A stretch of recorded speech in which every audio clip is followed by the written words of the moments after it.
Bab 1042. Rindu. Gita juga tidak marah, kemudian di saat ini orang pengantar juga sudah kembali, dan kebetulan mendengar ucapan Tuan Lin. Sayang sekali kamu tidak memenuhi syaratku. Dia menghela nafas, dan wajahnya terlihat kecewa. Sepertinya bisnis kali ini benar-benar sudah gagal. Gita juga tidak marah, dia tersenyum dan berkata, Tuan Lin, sejak awal kamu memberikan syarat, aku sudah tahu diriku tidak akan berhasil, tetapi aku masih ingin memberitahumu, meskipun Nyonya Lin telah meninggal, tetapi dia selamanya berada di dalam hatimu. Bahkan, dia menurunkan kelopak matanya, seperti teringat seseorang. Dapat saling mencintai dengan Tuan Lin, Nyonya Lin pasti sangat bahagia. Tidak seperti dirinya, tidak mendapatkan apapun, tetapi harus kehilangan sesuatu. Ketika Tuan Lin melihat sikapnya, dia ingin mengatakan sesuatu, tetapi dia tetap tidak dapat mengatakan satu patah kata pun. Baiklah, sangat senang hari ini dapat menu yang dibuat oleh Nyonya Lin, aku sangat merasa terhormat, namun ayahku sedang berada di rumah sakit menunggu kami, jadi aku sudah harus pergi. Setelah mengatakannya, Gita berdiri dan menarik tangan Han Luo, lalu dengan suara yang pelan berkata, sampai jumpa Tuan Lin. Han Luo dengan sangat kecewa digandeng oleh Gita, tetapi tiba-tiba muncul suara panggilan Tuan Lin dari belakang. Tunggu sebentar. Gita menghentikan langkah kakinya, kemudian menoleh. Tuan Lin, masih ada apa lagi? 1 tahun 100.000 yuan, bagaimana menurutmu? Gita, Dia seperti tidak mengerti apa yang Tuan Lin katakan. Han Luo melebarkan matanya, seperti tidak mempercayai apa yang telah dirinya sendiri dengar. Meskipun kamu tidak memenuhi syarat untuk mendapatkan biaya sewa gratis, namun setidaknya aku dapat menurunkan harganya menjadi 1 tahun 100.000 yuan. Aku tidak tahu apakah Nona Zhou puas atau tidak dengan nominal seperti ini. Gita menahan nafasnya. Tuan Lin, kamu ini. Kamu adalah koki pertama yang dapat mengerti isi hatiku. Dahulu orang yang datang untuk bernegosiasi denganku, mereka semua hanya akan memamerkan keterampilan memasaknya di depanku, atau bisa dikatakan mereka hanya akan bersikeras membuat makanan yang rasanya sama persis dengan buatan istriku. Tetapi hanya dia sendiri yang tahu. Istrinya sudah meninggal, di dunia ini tidak mungkin akan muncul orang kedua yang dapat menghasilkan makanan dengan rasa yang mirip. Tidak peduli seberapa miripnya kamu mencoba menirunya, rasa yang dimiliki oleh istrinya, hanya akan ada satu-satunya.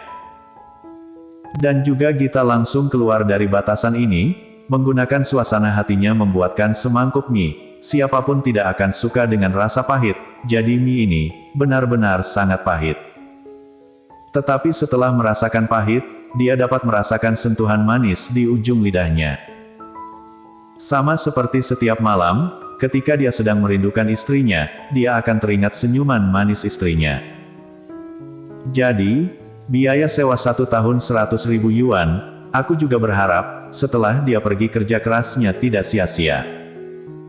Setelah keluar dari villa keluarga Lin, dan masuk ke dalam mobil, Han Luo merasa semua ini seperti berada di dalam mimpi. Bukankah ini terlalu di luar dugaan? Gita, kenapa kamu tidak mengatakannya sejak awal kepada ibu? Ibu mengira kamu akan benar-benar dengan giat membuat makanan sesuai menu makanan, tidak disangka ternyata kamu sangat cerdik. Orang pengantar juga ikut memujinya. Benar, sudah aku katakan sejak awal bahwa Nona Zhou sangat pintar. Tidak disangka Nona Zhou bahkan lebih hebat daripada yang aku bayangkan. Gita tersenyum, lalu dengan suara yang pelan menjelaskan, sebenarnya bukan aku yang pintar, hanya saja aku tahu, setiap koki memiliki rasa sendiri pada masakan mereka masing-masing, sama seperti manusia yang hidup sebagai makhluk mandiri, bahkan jika ada yang sangat mirip, mereka tetap bukanlah orang yang sama. Mengatakan hal ini, pikiran Gita melayang menjauh. Setelah dia selesai bernegosiasi dengan Tuan Lin, ketika dia bersiap untuk pergi, Tuan Lin menatapnya, seperti ingin mengatakan sesuatu tetapi pada akhirnya tetap tidak mengatakannya. Saat ini Gita benar-benar tidak tahu apa yang ingin dia katakan, dan hanya dapat menatapnya sambil terdiam. Pada akhirnya Tuan Lin tersenyum, dan tiba-tiba berkata, "Nona Zhou, jika kamu juga telah menemukan seseorang yang dapat hidup saling mencintai denganmu, kamu pasti tidak boleh menyerah, dan harus baik-baik menghargainya." Mendengar ucapan ini, sepertinya tidak ada yang spesial. Namun ketika memikirkan ucapan ini dengan rinci, dapat terasa seperti ada sesuatu yang aneh, karena bagaimana mungkin Tuan Lin mengatakan hal seperti ini kepadanya. Tetapi, di mana tempat yang aneh itu? Segalanya, seperti berjalan dengan wajar saja. Tuan Lin hanya tidak ingin toko yang dirancang oleh istrinya sendiri menghilang, jadi dia mengeluarkan syarat yang sangat-sangat ketat, tetapi dirinya telah memecahkan syarat ini, meskipun dia tidak memenuhi syaratnya, tetapi... Gita, nanti pulang beritahu ayahmu tentang kabar baik ini, lalu selanjutnya kamu harus mempersiapkan semua hal untuk membuka restoran, lagi pula dekorasi sudah siap, maka kita hanya perlu mencari hari baik untuk membuka restoran saja. Gita kembali sadar, lalu mengangguk. Baik. Lupakanlah, apa yang aneh, semuanya berjalan dengan wajar saja, lebih baik dirinya tidak memikirkannya lagi. Oh iya, ketika kamu membuka restoran, bukankah kamu harus memberitahu temanmu itu? Bagaimanapun dia telah sangat baik kepadamu, dan juga sudah merawatmu, tiba waktunya kamu harus ingat mengundangnya datang. Berbicara sampai sini Haniluo masih sangat senang, karena dia sendiri tidak menyangka bahwa semua ini dapat berjalan begitu lancar. Gita tahu, teman yang ibunya maksud adalah Audrey Han. Setelah dia meninggalkan perusahaan, mungkin karena melarikan diri, dia tidak pernah bertelepon dengan Audrey Han, tidak pernah saling mengirim pesan juga, jadi mereka berdua sudah sangat lama tidak pernah berhubungan.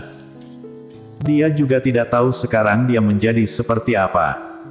Karena sudah memutuskannya, maka masih ada apa lagi yang tidak dapat dihadapi.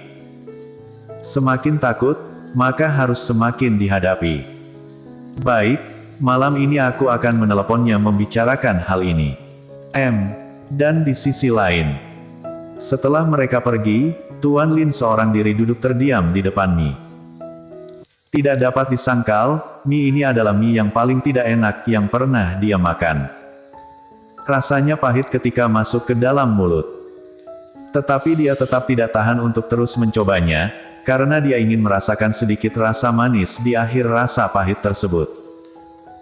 Beberapa saat kemudian, dia seperti terpikirkan sesuatu, lalu tersenyum, dan mengeluarkan ponselnya untuk menelepon seseorang.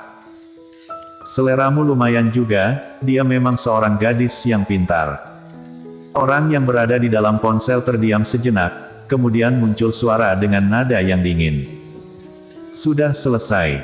Tuan Lin mengangguk, Setelah menjawabnya, dia seperti terpikirkan sesuatu yang lucu, sudah beberapa tahun tidak bertemu. Tidak disangka hal pertama yang kamu minta padaku, ternyata demi seorang wanita.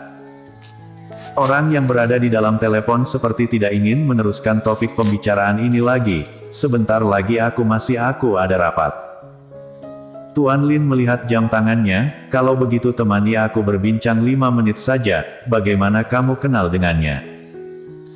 Satria Lin, bagaimana dia bisa lolos, meskipun aku telah meminta bantuanmu untuk hal ini. Tetapi aku tahu kamu memiliki sifat yang keras. Mendengar ucapannya, Tuan Lin menunduk dan menyantap mie, lalu dengan serius merasakan rasa mie di ujung lidahnya. Dia membuatku teringat istriku. Orang yang berada di dalam telepon tercegang, apa?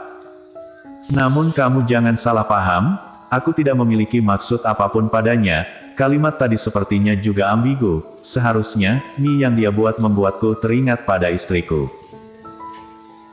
Mendengar orang yang berada di dalam telepon terdiam, Satria Lin tersenyum dan berkata, gadis itu lumayan, jika kamu memiliki maksud untuk itu, maka kamu harus menjaganya, hidup hanya sebentar, jika sekarang tidak saling mencintai, maka tidak akan ada lagi kesempatan. Bersambung.